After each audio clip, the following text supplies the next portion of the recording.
really pleased to be here with you for a few minutes to talk a bit more about the article I recently wrote in the Montreal Anglican called Jesus at 2000, a retrospective.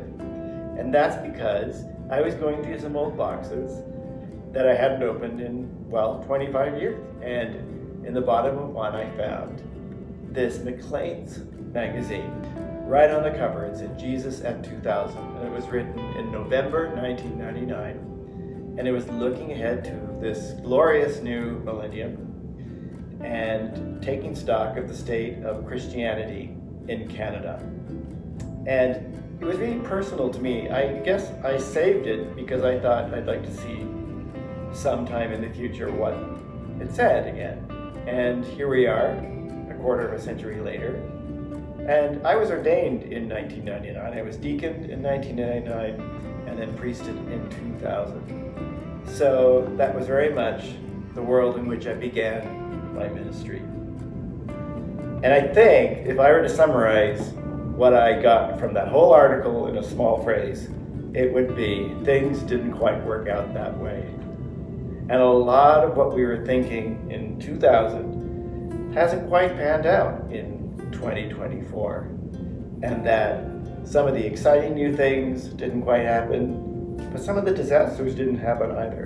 And the church is still here. And the church is still working.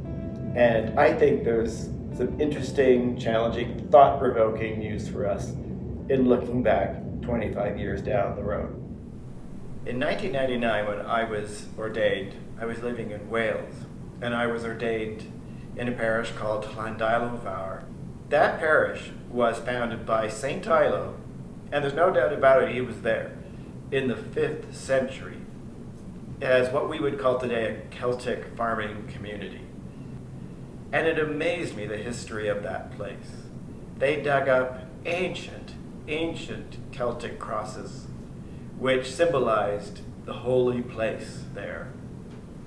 And down the centuries, that place has had many different expressions. In the 9th century, there was a church there, and it became a very important bishopric. In the 11th century, the Saxons built what is now the modern edition of the tower, which is still there.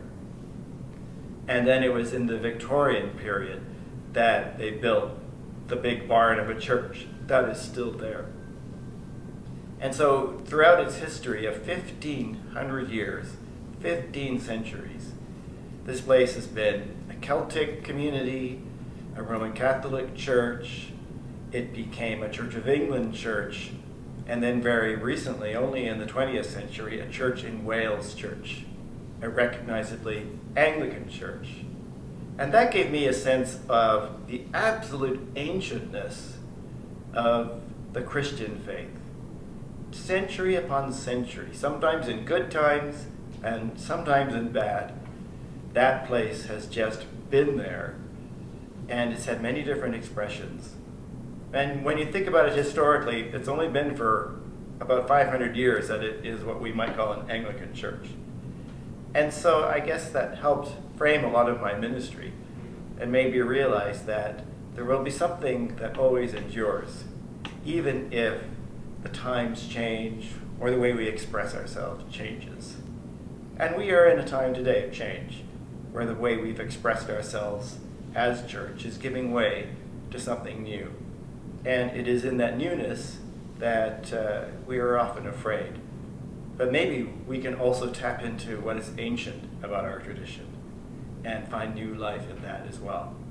So when you talk about, in your piece, you talk about these demographic and generational shifts that are happening in society over which we have no control. Where do you think, what can the church do today to bridge these gaps and these generational shifts and demographic shifts? I think the first thing we have to do is stop blaming ourselves and lamenting them. There's still a sense, I find, in the church even today that if only we had had better youth groups, they would still be there. I heard someone say, if only we still had prayer in schools, as if that somehow would ensure the continuity of the church. But none of these things are our fault. It isn't because we failed in some way that people aren't coming to church. It's because times change. So I think one of the things we can do is find new ways of engaging with the communities in which we all live, parish by parish, community by community. Because we actually know a great deal about the things that Canadians care about. Right now, in 2024, there is a lot about social isolation and dislocation. And as church, we should be all about community and connection. So rather than perhaps inviting people into a liturgy which they don't know anything about, let's invite people into community and then let them discover who we are and the richness of our tradition. You also said in the article that you loathe the term nuns and duds. Can you say a little more about that? I have come to loathe the term nuns and duds. And that's because they are labels imposed on people by us. And I think it's really condescending for us to label other people. And I also think they just sound negative. Nun sounds like nothing. Done just sounds so pejorative. But what they do is describe shifts and movements in the way people relate to religion and life. And increasingly, many people just say none of the above when they tick the religion box on the census. And what that means for us is that we have to engage with people in different ways. We cannot assume that there are now enough census Anglicans living all around our churches to keep them going. And that if we put the sign up that says, service 10 a.m., that anyone will understand what that means. On the other hand, we do know that Canadians care very deeply about many of the things we care about, like justice, like making a difference in the community. And people want to give of their money and their time and their energy and their passion to make a difference. And we care about that too. We know that younger Canadians care deeply about LGBTQ2+ justice. And we care about that too. This is an important value to us. We know that Canadians care about racial injustice. And we have just had a 3-year synod series looking at that. And we know that Canadians care about Indigenous reconciliation, as we do. So the points of connection between us and the people around our communities are many more than we might have imagined. I also really don't like the phrase duns.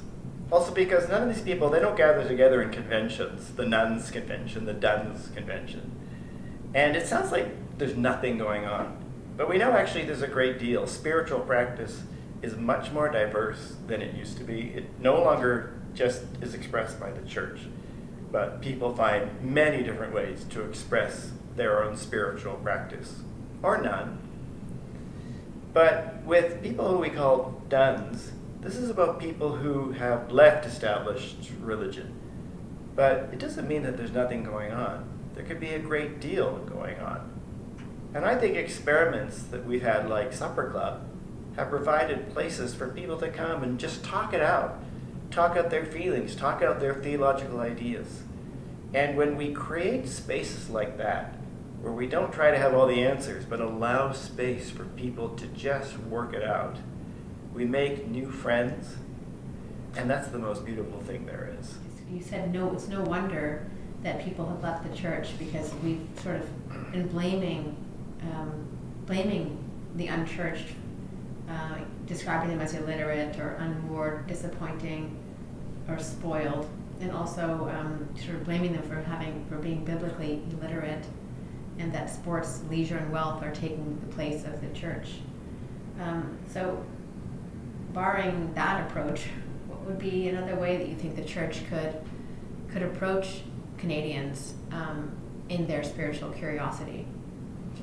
That is something that really struck me about the article, was this atmosphere 25 years ago, where it was still expected that Canada was essentially a Christian country, and that something was missing that needed to be restored, that we needed to go back to the way things were.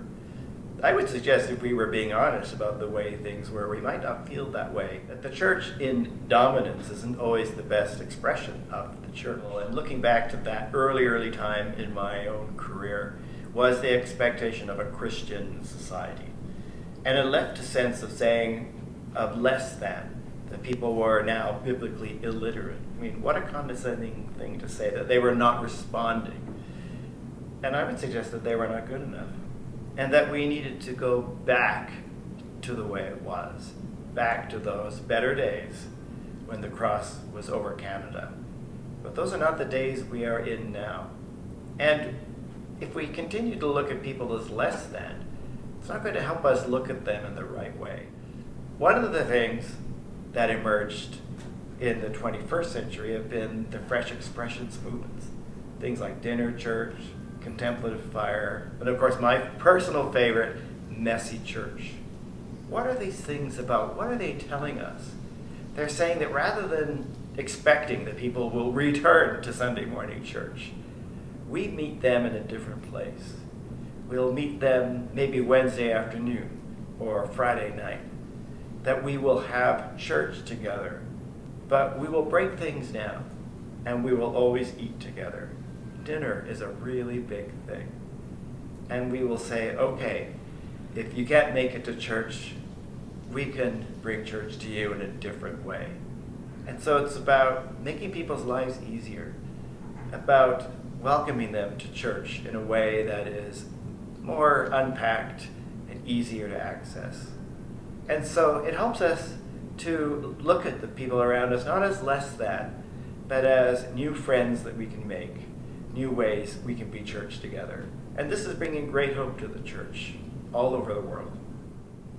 So in the article you referred to, and I think it's important for us to take note of some of the achievements that the church can take responsibility for, such as our concern for the vulnerable, diversity, creation care, and Indigenous reconciliation.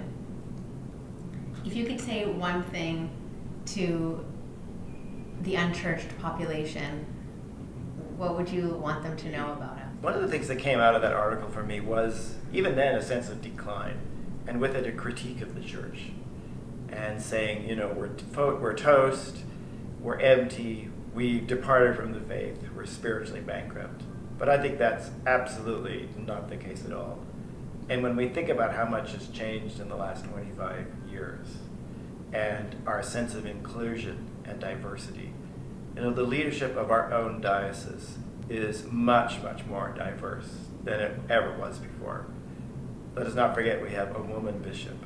We have women as archdeacons. We have people of color in leadership. We have gay people in leadership. And this is a great gift and a great voice, I think, in the society in which we live, which we must surely celebrate, because it shows just how much common ground there is between us and the society in which we live. And I think it's there that we have a voice and that we are relevant and we have something to say, something beautiful and positive. Can you talk a little bit about, you closed your article by quoting Bishop Mary Irwin Gibson and the importance of understanding welcome. So what does this mean to you, and what do you think it should mean to the church today? For me, welcome means saying there's room for you at the table. And I think we can interpret that in the widest possible sense. It goes along with our belief in diversity and inclusion. Because just including someone and saying, well, okay, you can just come, that's good, but there's more. We say we want your voices at the table, that we want to hear your stories, that we are willing to be changed by you as much as you might be changed by us. It's saying let's make community together. And I think all of our churches can welcome that diversity and those voices to the table. So as the Congregational Development Coordinator for the Diocese of Montreal, Neil, how would you invite leaders to see the church and be the church and lead the church today? Well, a lot has changed in 25 years. Things are really different now. And I think that as we leave behind the language of dominance or nostalgia, that we should be embracing who we are now in this time. And as the Congregational Development Coordinator, those are where I'd love to be having conversations with people as we think about what it means to be church, not in the past, but right now, and in all the places we find ourselves all over this wonderful diocese.